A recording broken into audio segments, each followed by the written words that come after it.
Honda sent us this 2025 Ridgeline truck to drive.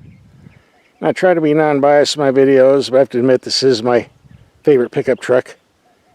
I think it's one of the best choices you can make if you're looking for a nice mid-size, with some limitations we'll talk about later. And this is the Trail Sport. It's supposed to be geared more for off-road, although really it doesn't have that many accessories that make it do so. Unfortunately, ground clearance is about the same as the other Ridgelines. They just give you a better set of tires designed for off-roading. Very cool. I think they added some skid plates, but I'm not crawling under there to look because it rained this morning and there's too much mud under there. Under the hood, the same 3.5 liter V6 we've had before, 280 horsepower, torque rating of 262 pounds-feet, hooked to a 9-speed automatic transmission, fuel economy 18 to 24 mpg with all-wheel drive. This is a very reliable motor, easily does 300,000 miles if you take care of it. Of course, you will have to change the timing belt around every 100,000 miles. It doesn't operate off a chain. Some people don't like that, but oh well. Timing chains work great sometimes they don't, so take your pick. There's supposed to be a small 4-cylinder turbo in the works, and I guess I decided not to do that this year. I don't care if they ever do it, because I don't want a 4-cylinder turbo in my truck. I want a V6. In fact, I've had some of the 4-cylinder turbos like the Ford Ranger and the new Toyota Tacoma. Never got more than 21 mpg on the highway. Let's take a look at the computer and the odometer and see what I've been getting for the past 2 or 3 days. Let's get some realistic fuel economy numbers. In mixed commuting, half expressway, half city, 21 mpg. Before that, I reset it and did strictly city driving, got 18 mpg. And before that, I did a highway trip, resetting, got 22.3 mpg. And I was going pretty quick, passing everybody, was not driving for fuel economy. Though thus far, 18 to 23 mpg is what I've been getting. Oh, 20.9. And for previous drivers, the computer tells the story. 552 miles, 20 mpg. Next driver, 71 miles, 21.1 mpg.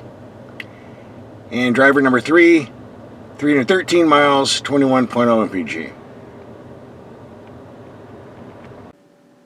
The base price of a Honda Ridgeline starts around $40,000. The Trail Sport costs a bit more and is not supposed to have any options, but you know they're going to add something, and yeah, they sure did. I think they're charging for paint again. It's another gimmick all the car companies are doing now.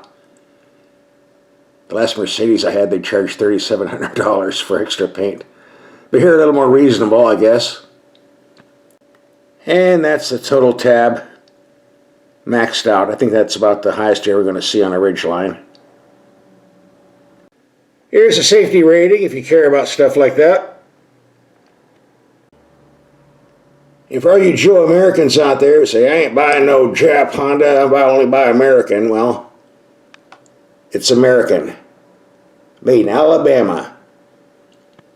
With over 75% of the parts coming from USA or Canada. And the fuel economy official rating, we'll be talking a lot about this in the video, before and after. 3 things we're doing in this video. Number 1, we'll go over the phony complaints that people bitch about that aren't really legitimate complaints. Then we'll go over the legitimate complaints that I have. There are a few. And then tell you some of the positive points. Alright, phony complaint number 1. People saying this is not a real truck because it doesn't have a frame. It's a unibody. They call it a minivan. Whatever. It's a truck. Look in the Webster's Dictionary. A vehicle that has wheels, an open bed for hauling is a truck, and that's what this is, unibody or not. And notice the Ford Maverick is also a unibody based on an SUV, and they don't say that's not a real truck. Probably because it looks more like a real truck.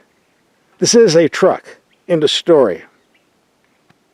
And here's the tow hitch, and that brings up the other phony complaint about this isn't a real truck because it doesn't tow that much. 5,000 pounds is the actual number. Yes, the Ford F-150s, the Rams, the GMCs, the Chevy Silverados can tow a lot more. In fact, there's a whole race that they do to see who can tow the best. 9,000 pounds, 10,000 pounds, 11,000 pounds, which is important only if you're going to tow stuff, and about 9% of trucks don't. So if you're not going to tow, who cares what their towing ability is? And most of the trucks I do see towing, it's lightweight stuff like small boats, jet skis, things like that, under 5,000 pounds. And this tows those just fine. By the way, the bed has a 1,650 pound capacity, which is pretty darn good. Another phony complaint I see is this push-button transmission. They say, well, this isn't any good because you have to take your eyes off the road to find the buttons. No, total opposite is true. This whole thing is designed to touch feel. You don't have to look at it. I put my finger on it. I know it's in park because it's flat. Got the indent. I know I'm in reverse. Flat neutral. Semi-flat drive. I never take my eyes off the road to use this, ever. To where if you're using a stick going back and forth, yes you do. Plus the stick takes up room. This does not. This is a totally superior design with no disadvantages. End of story. And if you want to shift for yourself, you don't need a stick because you got paddle shifters on the steering wheel. Where they belong, not on the steering column like some of the Europeans do. Honda got it right on this one, guys. And the last phony complaint has to do with the spare tire location here under the bed, where it's kept nice and clean out of the elements. Why complain about that? Well, the logic is, illogic I might say, well, if you have a bunch of gear stored in your bed, you get a flat knife to remove all the gear to get to the tire. Well, I got news for you. On most SUVs, the tire's underneath the vehicle. True, but to get to the tools, you have to pull everything out anyway because most of the tools are inside the body panels of SUVs. So you have to move all the stuff anyway, so what's the problem? Now what if you're carrying sand or gravel in here? Just take the tire out before you put the sand and gravel in and put it on top. Duh. Bottom line, anyone who's ever had a flat in a pickup truck in bad weather had to crawl underneath, get the tire out. It's not a pleasant experience. It can take up to an hour. Then you're all dirty, muddy, whatever. Here, not a problem. I can be wearing a tuxedo. Take this out, change your tire. Making my hands dirty, that's about it. It's always in like new condition. Thumbs up for this. And by the way, you have this nice storage compartment where you can hide things. And it locks. Or put tons of ice in here, make an ice chest out of it. I really like this design. Now my complaints. Well, it's a half complaint. If you watch my videos, I cannot stand electronic parking brakes. They are garbage, trash, junk. Serve no use whatsoever. Give me a manual parking brake any time of the year. And this does have a manual parking brake. So why am I complaining? Well, it's like this. It's nice to have a foot-operated system, but the idiots put it not over here to the left, right here where your leg goes. I'm mid-size, so it's not too much of a problem, but if you're heavy set or have long legs, this will dig right into your leg. It is no fun, especially if you're doing off-roading, bouncing around. There is no logical reason for this pedal to be here. It is utterly stupid, and Honda knows about this, but they won't fix it. I don't know why. After years of complaining about the lack of a volume knob on the radio, they finally listened about that. Thank you. And by the way, I love this tailgate. Two ways it can lower. Conventional way, like the so-called real trucks. Or open sideways, which isn't lowering it, but putting it aside where you can load things a lot easier. So full-size trucks, some other brands are offering features like this, but it'll cost you like an extra $2 or $3 grand. Here you're getting it standard. And one minor little gripe, the ground clearance on this, just slightly under 8 inches. More than adequate for most light-duty use, like environments like this. But couldn't they offer a trail sport package with just like an inch more lift for more serious use? Apparently not. Not this year, anyway. Like I said earlier, this is light duty use, so you're taking it off pavement. You want to be chasing Land Rovers and Jeep Wranglers out in the Rubicon.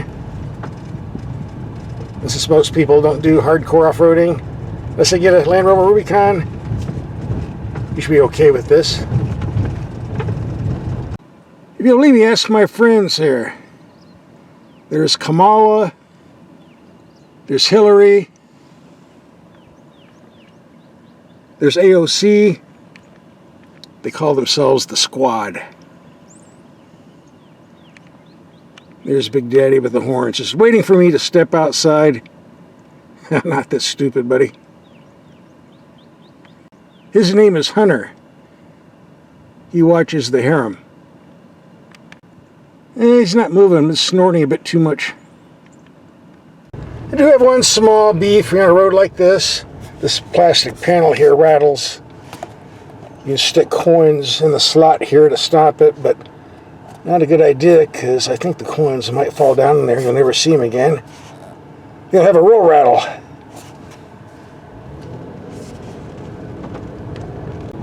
The Ridgeline is a real pleasure to drive on pavement, especially when taking corners. So it is based on a minivan or an SUV.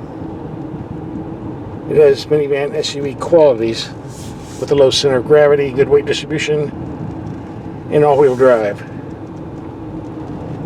Great for long trips, especially considering the fuel economy of 24 to 25 mpg compared to some of these mini trucks with turbo 4s that rarely go over 20.